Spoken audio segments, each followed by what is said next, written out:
Gente, bem-vindos. Vamos para mais um bate-papo aqui do Despertando.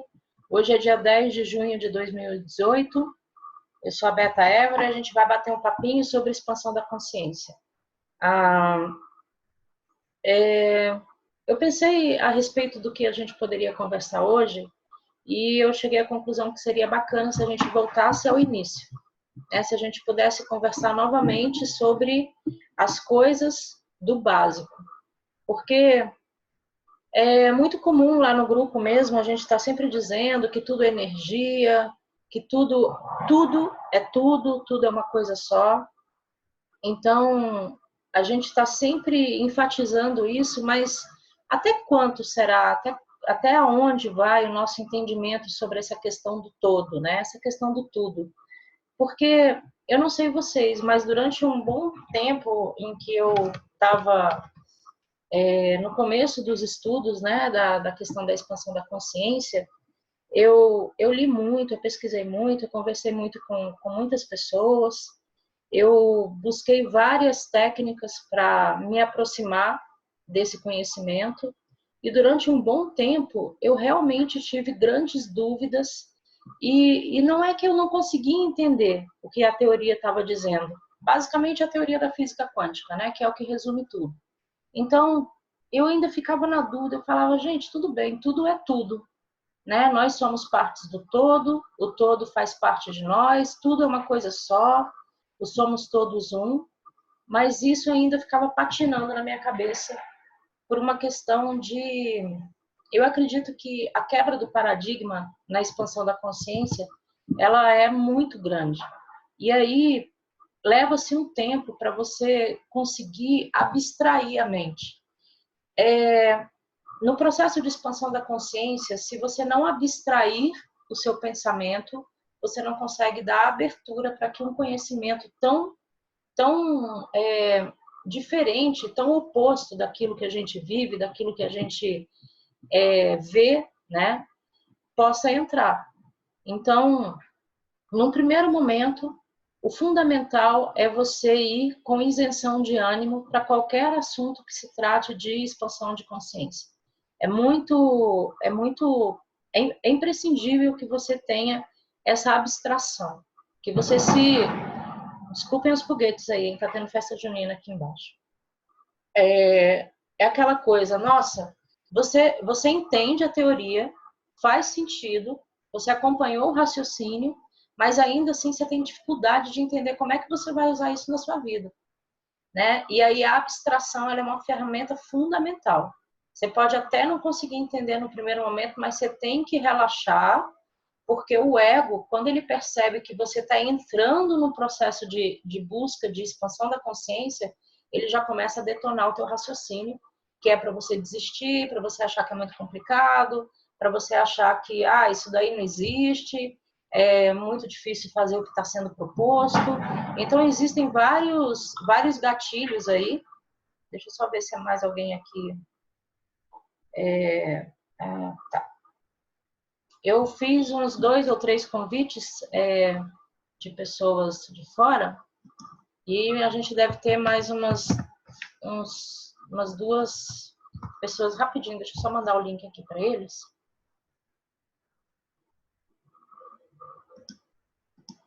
Deixa eu ver. Marli, Gabriela, Rodrigo. Oi, Rodrigo, chegou. Chegou o Carlos Alberto também. O Carlos é um dos convidados que eu falei que ele é fora do grupo, mas ele topou, então vai estar aqui conosco também. Vamos lá. Então, Carlos chegou, deixa eu ver, eu convidei também o Anderson. Se vocês quiserem convidar alguém, tá, gente? Vamos lá. Meninos, vocês que chegaram agora, boa noite. Rapidinho, aos 40 minutos, depois que eu iniciei essa transmissão, é o momento em que o Zoom vai cortar essa transmissão aqui, porque ela é gratuita. E aí eu vou gerar um outro link e eu mando para vocês novamente e a gente faz que nem domingo passado para poder entrar na reunião de novo. Hoje que eu fui ver a questão de ativar minha conta no YouTube para poder fazer transmissão. online, né? Mas aí leva 24 horas para validar, então vai ficar para uma próxima vez. Ok.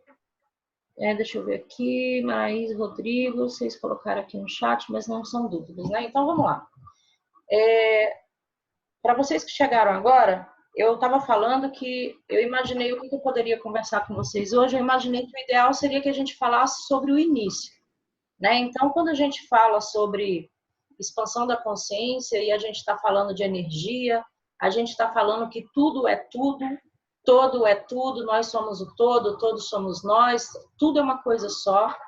E eu estava justamente dizendo que eu mesma, quando comecei o meu processo de expansão da consciência, eu entendia o conceito, eu entendia a teoria, eu fazia sentido na minha cabeça, mas eu não conseguia trazer todo esse conceito que estava aqui no meu mental e levar para a prática com facilidade, porque é uma quebra de paradigma muito grande. Então, a primeira ferramenta imprescindível para a expansão da consciência é a abstração.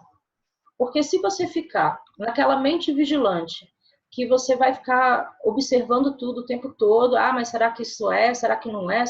Relaxa. Se a gente não relaxar, se a gente não abstrair, o ego não vai deixar essa informação nova chegar, porque ele sabe do que se trata. Inconscientemente, nós sabemos o poder de uma expansão, de uma consciência expandida. Então, quando você expande alguma coisa, você não volta para o estado anterior. É um caminho sem volta. Então, eu pensei que nós poderíamos hoje conversar a respeito do início. E para a gente falar a respeito do início, eu vou voltar lá na questão da energia. Quando a gente diz que tudo é energia, nós estamos falando que tudo é átomo, não é? Quando a gente diz que existe um salto quântico, é um salto atômico. O quântico, ele vem justamente do quantum, da palavra quantum, que significa a mínima parcela de qualquer coisa. E a mínima parcela de qualquer coisa é o átomo, né? Então, voltando, todo átomo, ele tem um campo eletromagnético que vibra. É aí que a gente diz que tudo é energia, tudo é vibração. Então, por si só, todo átomo tem uma frequência. Todo átomo emite frequência. Aí eu fiz uma colinha aqui para poder seguir uma lógica para não me perder com vocês. E aí o que acontece? O átomo, ele tem um campo eletromagnético. Ele emite uma frequência. Ele vibra lá na velocidade dele. Quando ele diminui a velocidade dele, ele cria o bóson de Higgs. O bóson de Higgs é justamente uma pequena corda. E aí, quando a gente fala, a lei da atração funciona com base no colapso da função de onda. Aí dá outro tilt na cabeça da gente. Mas que diabo será, então, esse colapso de função de onda? Quando o átomo, na vibração dele, reduz a velocidade, ele cria essa onda. Ele cria essa pequena partícula, que o bóson de Higgs, que é essa onda, inclusive depois vocês podem procurar, eu vou deixar aqui no chat para vocês o nome, como se escreve, para vocês buscarem. No YouTube mesmo, tem alguns vídeos a respeito, porque o bóson de Higgs também é conhecido como a partícula de Deus. Então, quando nós estamos falando sobre a centelha crística, vocês já ouviram falar sobre a questão da centelha? Já ouviram esse nome, essa corrente? A centelha crística, né, que as pessoas dizem que é uma chama, é uma luz, a centelha crística é o bóson de Higgs. Então, quando o átomo diminui o campo eletromagnético dele, a vibração dele, cria-se uma onda. E aí eu separei aqui para vocês verem uma foto do... peraí, eu tenho que compartilhar a tela, né? Deixa eu ver aqui como que eu vou compartilhar a tela. Meu pai. Peraí, gente. Share screen. Aqui. Onde tá? Ok. Vocês estão vendo minha tela? Então, todo mundo balança a cabeça assim? Beleza. Então, quando o átomo diminui a vibração dele, a frequência, ele dá um slow motion, ele cria uma onda. A onda é o bóson de Higgs, que é isso que está aí essa belezura aí, que está nessa imagem que foi feita num dos vários experimentos que os físicos quânticos, né, principalmente, conduziram para gerar e atestar essa teoria. E aí, o que acontece com o bóson de Higgs, que é essa centelha, que é essa partícula de Deus, como comumente ela é chamada, né? O bóson de Higgs é para o dialeto dos cientistas. Então, o bóson de Higgs ele é formado por próton. Aí eu trouxe uma outra aqui. Vocês conseguem ver? Então tá aqui, ó.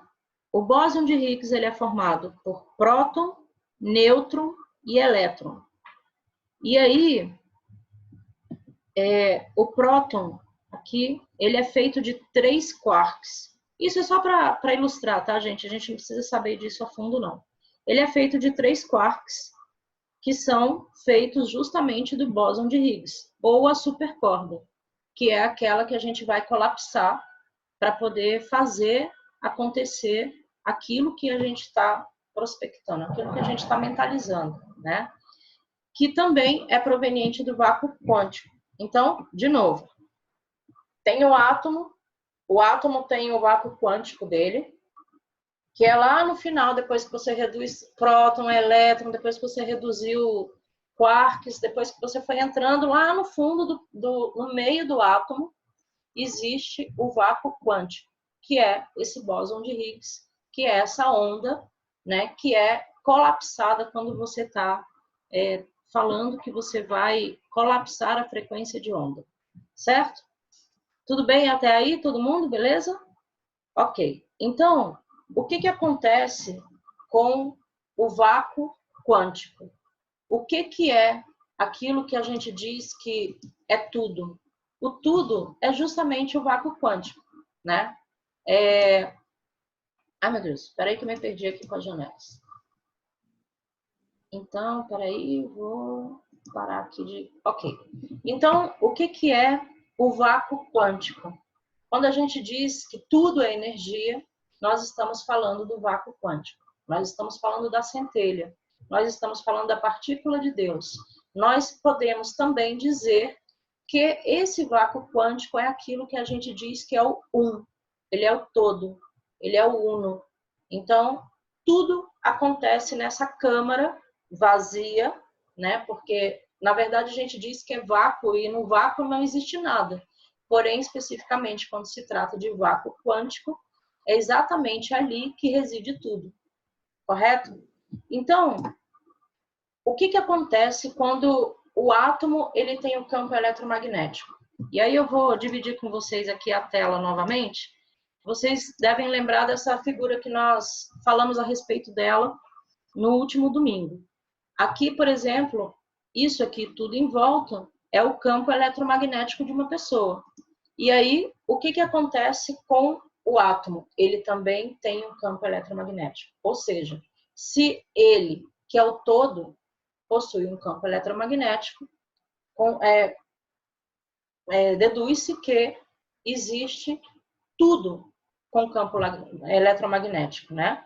E aí, o que acontece quando você tem a onda, o bóson de Higgs, né, que é aquela essência, é onde tudo é feito. É ali que você colapsa a frequência da onda. Quando você cria alguma coisa, você transmite informação para essa onda. Lembra da semana passada que nós falávamos a respeito dos campos eletromagnéticos que eles se intercomunicam? Que você recebe e emite informação através dos campos eletromagnéticos. E aí, uma vez que você compreende essa questão, que você compreende a sua realidade, porque o que é tudo isso que a gente vivencia? O ar que a gente respira, a água que a gente bebe, os pensamentos que a gente tem, né? O verbo, o ato de falar, a palavra que sai da boca, os sons dos animais, os prédios, os minerais, os vegetais, o dinheiro, o banco, a internet, celular, tudo é energia, tudo é coordenado por campo eletromagnético. E aí, como que eles funcionam? Eles funcionam recebendo informação. Então, quando a gente diz que a sua realidade é você quem cria, é porque quando você tem consciência de que tudo, absolutamente tudo, inclusive o nosso pensamento, é essa corda, esse bóson de Higgs que recebe informação, e aí o que ele faz com essa informação que ele recebe? Ele passa para os prótons, passa para os quarks, que viram moléculas, que viram células, que viram um copo d'água, que vira um fígado, que vira um telefone, um cachorro, uma pedra. Fez sentido? Então, sim, aí é todo mundo assim, né? E aí, o que é que nessa questão do fazer sentido é quando a gente entende como as coisas foram criadas. E aí, normalmente a gente evita muitas vezes falar sobre questões religiosas lá no grupo, né, no Despertando. Mas por quê? Porque justamente a proposta do despertar é fazer com que as pessoas compreendam a realidade fora os dogmas. Porém, hoje a gente vai falar de algumas coisas do principal tratado de física quântica que existe há de sempre na humanidade, que é a Bíblia. Por incrível que pareça, apesar de todas as várias interpretações que aconteceram ao longo do tempo, durante a evolução das civilizações, que principalmente as que se apoiaram, né, no tratado, verdadeiramente, hoje eu não tenho dúvida nenhuma que a Bíblia é o maior tratado de física quântica que existe, e aí, para a gente trabalhar essa realidade desde o começo, eu vou trazer alguns trechos para que fique claro do que a gente está falando hoje e do que o mestre tentou falar há 2000 anos atrás, e mais ainda, o que o faraó Akenaton tentou fazer há 3.300 anos atrás, quando ele instituiu o culto a Atom. E aí os arqueólogos, né, isso é uma corrente, é uma coisa muito curiosa, porque como é o movimento da Matrix? O movimento da Matrix é afastar as pessoas da expansão da consciência, porque a partir do momento que você expande, acabou. Dali em diante, a menos que você negue, a menos que você não queira, porque é o livre-arbítrio de cada ser, é o livre-arbítrio de cada átomo, tudo possui livre-arbítrio. Então, nós precisamos abstrair a nossa mente para compreender essas abordagens tão diferentes de tudo aquilo que a gente está acostumado a ver e ouvir. Nós não fomos educados, né, principalmente as pessoas do Ocidente, diferente de algumas culturas no Oriente, nós não fomos educados para um processo meditativo, nós não fomos educados para o exercício da contemplação. E aí o que acontece? Quando você não tem o exercício de olhar para dentro, de silenciar, de ouvir o que está chegando para você, você coloca a responsabilidade toda no externo. E aí qual foi o grande e principal erro da humanidade? Colocar tudo no externo, transformar todos os deuses e os ídolos em estátuas que precisavam de cultos, que precisavam de sacrifícios, e aí cada civilização, no seu entendimento, né, no seu entendimento de zona de conforto, inclusive, porque ninguém queria expandir a consciência. Não, vamos lá, bota umas flores, vai lá, ajoelha, faz uma prece para o Deus, ele está lá no templo, vai lá, faz um sacrifício, né? E aí, quando a humanidade escolheu, porque tudo sempre existe a escolha, baseada no livre-arbítrio. Então, escolheu-se, convencionou-se que o Deus era externo. E aí, no que colocaram o Deus externamente, tiraram ele dentro de nós, porque faz sentido, gente, se tudo é energia. Energia é composta por átomo. Se o átomo, como a gente acabou de ver, como que formam as coisas, vocês conseguem... não sei se vocês concordam, enfim, eu ia perguntar se vocês conseguem compreender, mas a compreensão é muito simples. O difícil é a gente trazer para o nosso dia a dia. Então, qual que é a questão? Quando você tira de você a sua centelha divina, quando você tira de você o exercício da sua divindade interior, pela falta de costume de fazer meditação, pela falta de informação, né? Porque durante milhares de anos a humanidade nos levou a acreditar que os deuses estavam sobre altares, que a gente precisava de uma interposta pessoa para poder alcançá-los. Então, se não fosse pelo sacerdote, se não fosse por uma confissão, se não fosse por um guru, nós não chegaríamos a entrar em contato com Deus. Então, principalmente no Ocidente, essa foi a principal armadilha que foi instalada para a humanidade. Tirar o Deus de dentro de si, né? Porque se nós somos feitos à imagem e semelhança, significa que tudo que ele faz, que ele cria, todos os universos, os multiversos, os planetas e todas as dimensões e tudo aquilo que a gente ouve falar e muitas vezes a gente não vê. E aí, quando a gente não vê, o que a gente tem? O exercício da fé. A fé é aquela coisa que você tem, que você acredita quando você não sabe o que é. Quando você não viu, quando você não ouviu, quando você não tocou, né? Então, principalmente nós fomos criados a acreditar que existe um Deus, né? Ele está por aí. Onde é que ele mora? Ninguém sabe. Como que é a voz dele? Como que ele se parece? Né? Com quem que ele fala? Não se tem registro disso, né? Tem-se sim registro de vários avatares, de vários mestres que durante milhares de anos na humanidade vieram cada uma de suas vindas tinha o principal objetivo de expandir a consciência das pessoas. Então, quando eu comecei a falar a respeito disso, eu estava falando de Akhenaton, que há 3.300 anos atrás veio para instituir o culto a Aton, que os arqueólogos, de forma curiosa, que eu até tinha comentado, eles dizem que Aton é o Sol. Mas Aton não é apenas o Sol. O Sol foi a interpretação que os arqueólogos deram para todo o registro que eles encontraram dos egípcios antigos a respeito do culto a Aton. Então, o que era Aton? Quem era Aton? Aton era a centelha. Atom era a partícula de Deus, era o bóson de Higgs, era a onda. Então, se vocês depois forem procurar a respeito de Akhenaton e Nefertiti, inclusive, Akhenaton ele é taxado como faraó louco. Por que ele fez? Ele foi lá, é como se ele tivesse dado um golpe de Estado. Aí, gente, recebi um aviso que a nossa reunião vai acabar em 10 minutos. Então, daqui a pouco eu vou gerar outro link, boto no grupo, mando para quem estiver junto aqui também, tá bom? Então, quando dizem que Akhenaton deu um golpe de Estado, há 3.300 anos atrás,